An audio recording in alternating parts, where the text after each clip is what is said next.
Sumainyo ang Panginoon. At sumayo rin. Ang mabuting balita ng Panginoon ayon kay San Juan. Papuri sa iyo, Panginoon.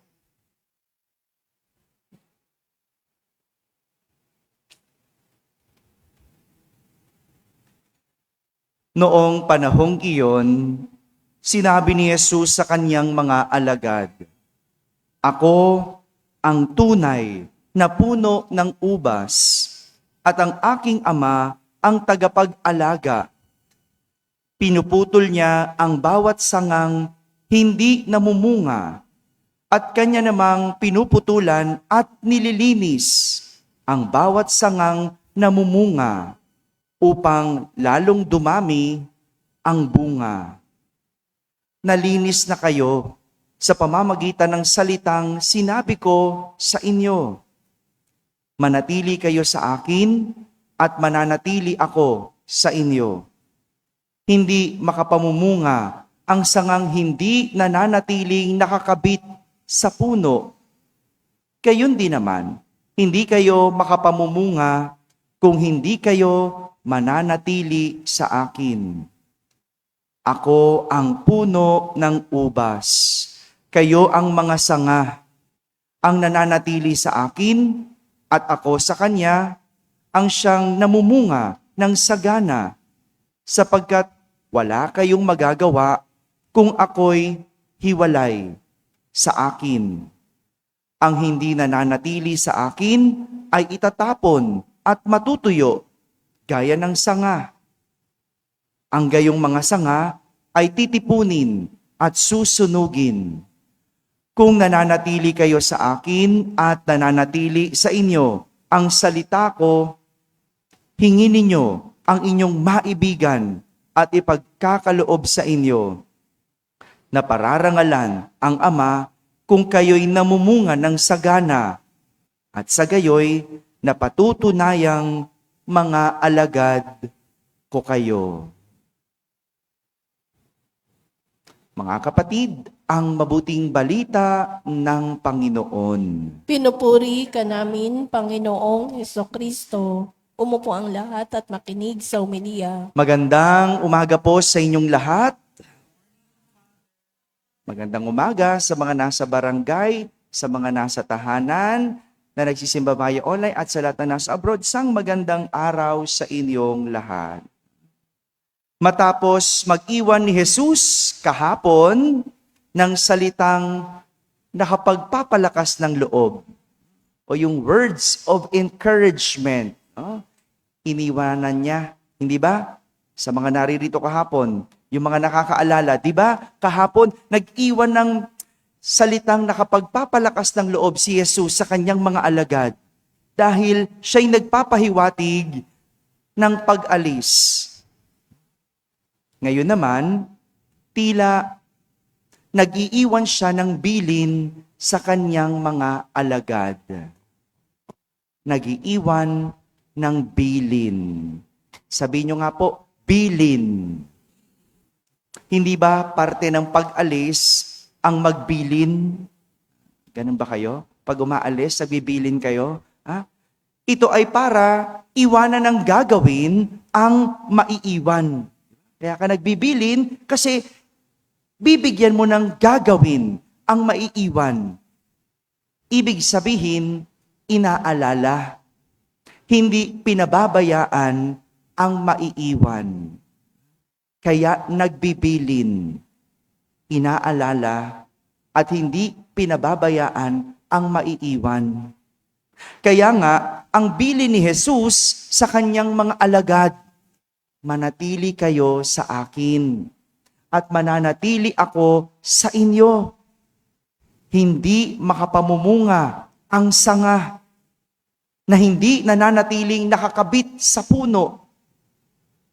Gayon din naman, hindi kayo makakapamunga kung hindi kayo mananatili sa akin.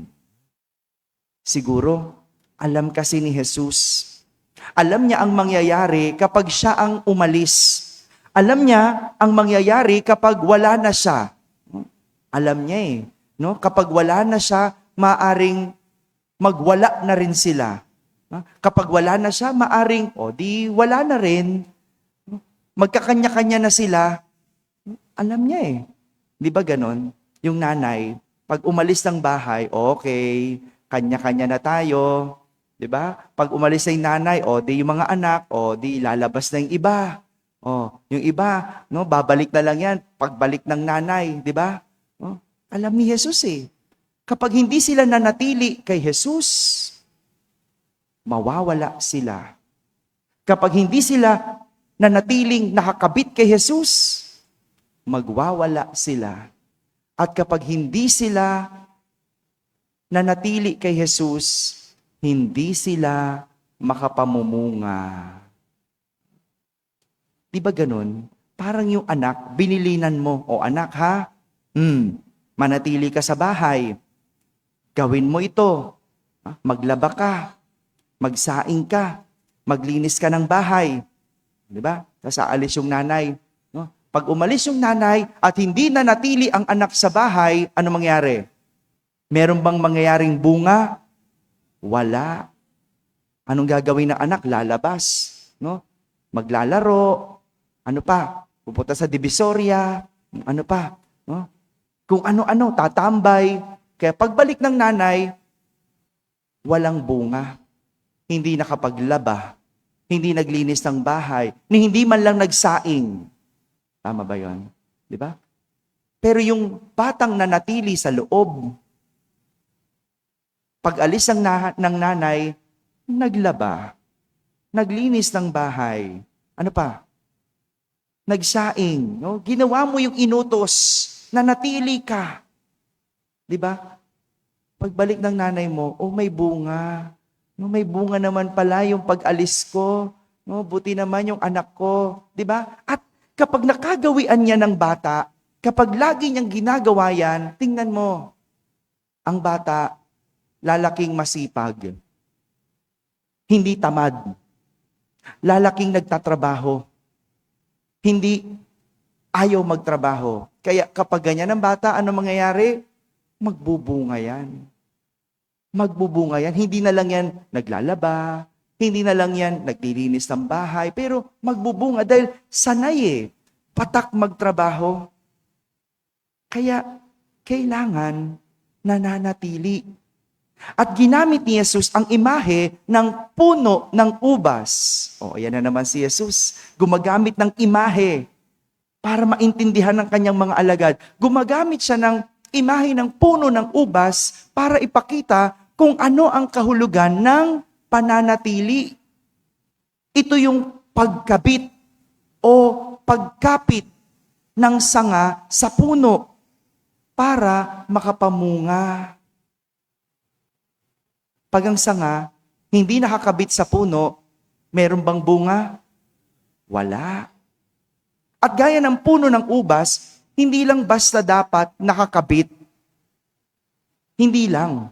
Hindi lang nakakabit para makapamunga. Hindi ganyan ang puno ng ubas. Ang puno ng ubas, dapat nakakabit at nililinis ang sanga para dumami ang bunga.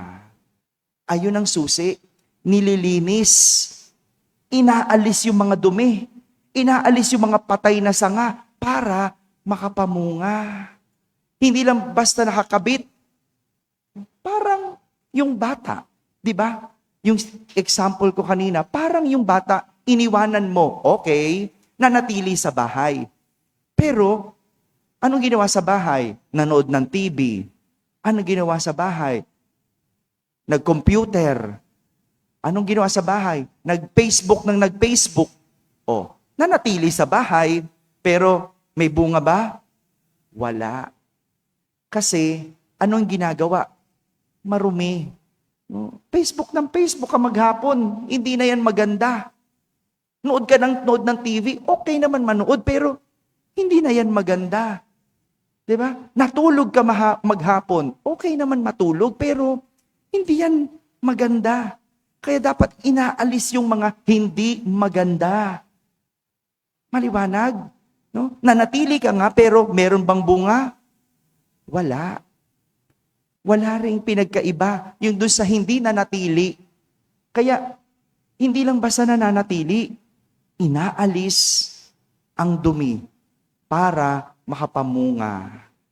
Kaya walang silbi ang pagsisimba kung sugal ka ng sugal.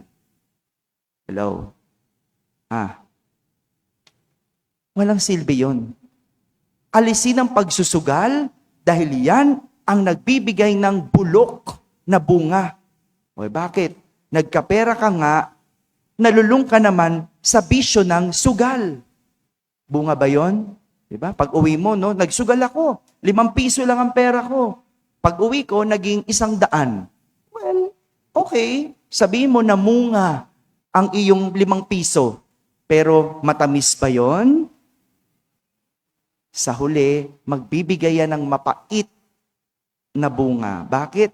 Lulong ka na sa sugal. O, bukas, susugal ka uli. O, namuhunan ka, gawin ko 50 pesos naman. Baka sakali, maging 500. O, talo ka na. O, 'di ba?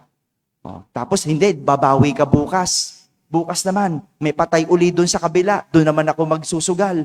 'Di ba? O, gagawin mo. Dahil natalo ka ng 50, gagawin mo 100. O, talo ka uli. Ubus na yung pinanalo mo. O, pero dahil gigil na gigil ka, babalik ka na naman. No? Asa ng matamis doon? Sa huli, naging mapait ang iyong bunga. No?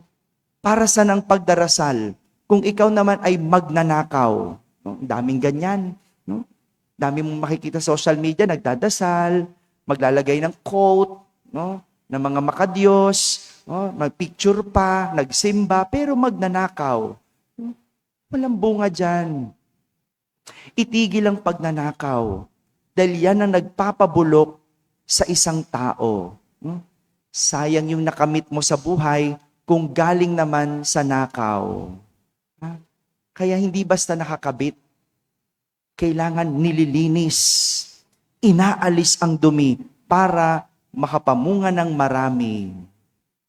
Ang bunga, hindi minamadali at hindi pinipilit. Kailangan itong dumaan sa proseso. Dapat pinagtsatsagaan at kailangan inaalagaan. Sinasamahan ng pasensya at ng pag-iintay. Binubuhusan ng atensyon at binabantayan kung may pagkakataon. Higit sa lahat, ang bunga, hindi inaani ng wala sa panahon.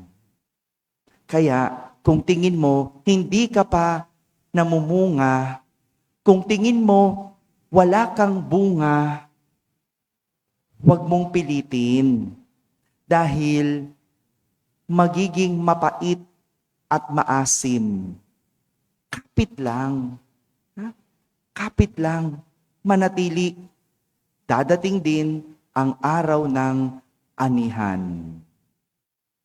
Kung pakiramdam mo, ginagawa mong lahat at parang wala namang bunga. Kapit. Hindi pa panahon. Darating din ang panahon ng anihan at makikita mo ang iyong bunga. Amen? Amen. Tila yung mga pagbasa nangungusap sa akin sa mga panahon ngayon. Naman mo, ma-share ko lang ang aking pinagdadaanan ngayon. Nung Lunes, nag-usap-usap ang ating PPC, ating mga lingkod, na tayo'y lilipat na. No? Okay na, kasado na. Payapa na ako. Meron tayong lilipatan. No? Doon tayo sa mga madre. Kahapon, nagmisa tayo, nandyan yung mga madre. Pagkatapos ng misa, nilapitan ko si sister. Sister, okay na. Kita-kita na lang tayo sa May 31, ang huling misa natin. No? Sabi ni sister, Father, hindi kami pinayagan ng regional superiora namin na tayo'y lumipat doon. Alam niyo yung pakiramdam ko? Parang naiwan sa ere. No?